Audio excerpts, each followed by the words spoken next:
Hello friends, welcome back to engineering and innovation. आज की video में मैं आपको बताने वाला हूं कुछ इंपॉर्टेंट पॉइंट सिविल इंजीनियरिंग में यूज होने वाले। ये ऐसे बेसिक पॉइंट हैं जो सबको पता होना चाहिए, चाहे वो सुपरवाइजर हो, साइट इंजीनियर हो, जूनियर इंजीनियर हो या नॉन टेक्निकल सुपरवाइजर ही क्यों नहीं हो।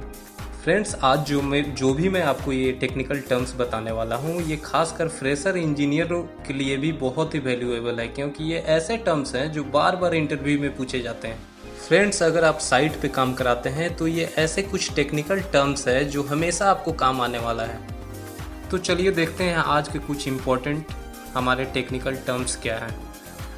हमारा पहला टर्म है concrete cover in different reinforcement, यानी कि कंक्रीट का जो हम लोग कवर देते हैं कॉलम में, बीम में, वो कितने mm की कवर होती है। तो चलिए देखते हैं।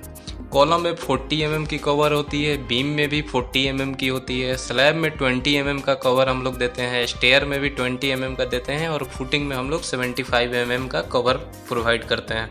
नेक्स्ट है distance between two cover block, यानी कि दो कवर के बीच में हमें कितना गैप दूरी देनी चाहिए। तो नॉर्मली जो मिनिमम डिस्टेंस होता है वो 600 mm होता है और मेनली जो हम लोग आजकल प्रोवाइड करते हैं नॉर्मली 800 mm से 1000 mm, यानी कि 1 मीटर तक का प्रोवाइड किया जाता है। फ्रेंड्स, हमारा अगला पॉइंट है what is the density of cement. Cement की डेंसिटी क्या होती है। तो फ्रेंड्स, हम जानते हैं सीमेंट की डेंसिटी 1440 kg पर क्यूबिक मीटर होती है। नेक्स्ट पॉइंट है what is the volume of one cement bag. तो एक सीमेंट बैग की वॉल्यूम क्या होती है। तो एक सीमेंट बैग की वॉल्यूम होती है 0.0347 क्यूबिक मीटर, या फिर अगर क्यूबिक फीट में बात करें तो 1.23 क्यूबिक फीट होती है। Next question is how many cement bag in 1 cubic metre. एक क्यूबिक मीटर में कितने सीमेंट बैग यूज होते हैं। तो 28.8 number of cement bag use होता है एक क्यूबिक मीटर में, यानी कि देखा जाए तो 29 बैग्स। फ्रेंड्स, अगला पॉइंट है क्यूरिंग पीरियड, यानी कि जो हम लोग पानी देते हैं स्ट्रक्चर बनने के बाद, तराई करते हैं, क्यूरिंग मतलब। तो वो क्यूरिंग पीरियड किस तरह दिया जाता है, किस तरह डिसाइड किया जाता है कि कितना होगा। तो क्यूरिंग पीरियड जो है एक्चुअली हम लोग डिसाइड करते हैं अकॉर्डिंग टू सीमेंट कि क्या हम लोग किस क्वालिटी का सीमेंट यूज कर रहे हैं। जैसे कि अगर OPC ordinary Portland cement use कर रहे हैं तो हम लोग नॉर्मली डे में 7 दिन देंगे। अगर वहीं गर्मी ज़्यादा है, ह्यूमिड कंडीशन है, तो फिर हमें 10 दिन देना होता है। अब देखा जाए दूसरा जो सीमेंट का टाइप होता है PPC पोज़लाना पोर्टलैंड सीमेंट, तो इसका नॉर्मल डे में हम लोग 10 दिन करते हैं क्यूरिंग, लेकिन अगर वही ह्यूमिड है, गर्मी का दिन है, तो फिर हमें कम से कम 14 दिन करना होता है। नेक्स्ट पॉइंट है what is the standard slope of staircase, यानी कि फ्रेंड्स हम देखते हैं कि सीढ़ी जो स्टेयर हम लोग बनाते हैं तो वो कितने एंगल पे वो इंक्लाइंड होता है, स्टेयर बनना चाहिए। तो हम लोग यहाँ एंगल की बात कर रहे हैं। अगर वो एंगल कम हो जाए या फिर ज़्यादा हो जाए तो भी उस स्टेयर्स हमारा सही नहीं बनेगा।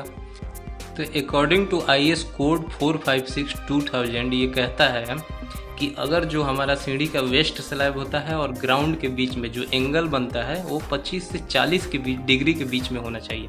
अगर 40 से ज़्यादा होगा तो भी ये हमारा जो एंगल बनेगा, अगर 40 से ज़्यादा बनेगा तो भी इसका इंक्लाइनेशन सही नहीं बैठेगा। अगर ये 25 से कम होता है तो भी इसका इंक्लाइनेशन सही नहीं होगा। तो हमारा जो मेनली सीढ़ी का इंक्लाइनेशन होगा वो 25 से 40 डिग्री के बीच में होगा। नेक्स्ट टर्म है minimum quantity of bars used in column, यानी कि एक कॉलम में कम से कम कितनी बार यूज होनी चाहिए, MS bar.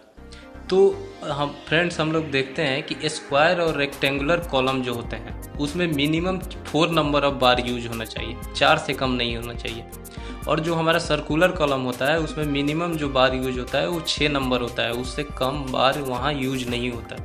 Next point is how much binding wire is use to bind 1 ton of bar, मतलब कि 1 टन ऑफ सरिया को बांधने के लिए कितनी बाइंडिंग वायर की ज़रूरत होती है। तो 8 से 10 kg बाइंडिंग वायर में हम आराम से 1 टन का सरिया बांध सकते हैं।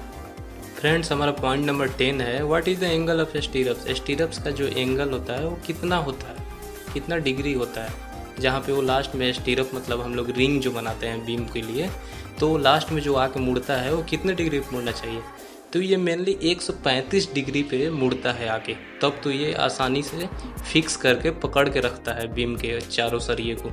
अब ऐसा है कि पहले ये 90 डिग्री का दिया जाता था, जिससे ये आसानी से खुल जाता था, और अर्थक्वेक जब होता था तो बिल्डिंग जो बहुत जल्दी गिरता था, उसका रीज़न यही था कि ये पकड़ के नहीं रखता था, उस टाइम ये डिफॉर्म हो जाता था आसानी से। तो फ्रेंड्स, आज के वीडियो में मैंने आपको 10 इम्पोर्टेंट टेक्निकल पॉइंट्स बताया जो आपको हमेशा काम आएगा, और ऐसे ही मैं और भी आगे आपको टेक्निकल पॉइंट्स बताते रहूँगा। तो वीडियो आपको कैसा लगा मुझे कमेंट सेक्शन में ज़रूर बताइएगा, और ऐसे ही इन्फॉर्मेटिव वीडियो पाने के लिए मेरे चैनल को ज़रूर सब्सक्राइब कीजिए। Thanks for watching.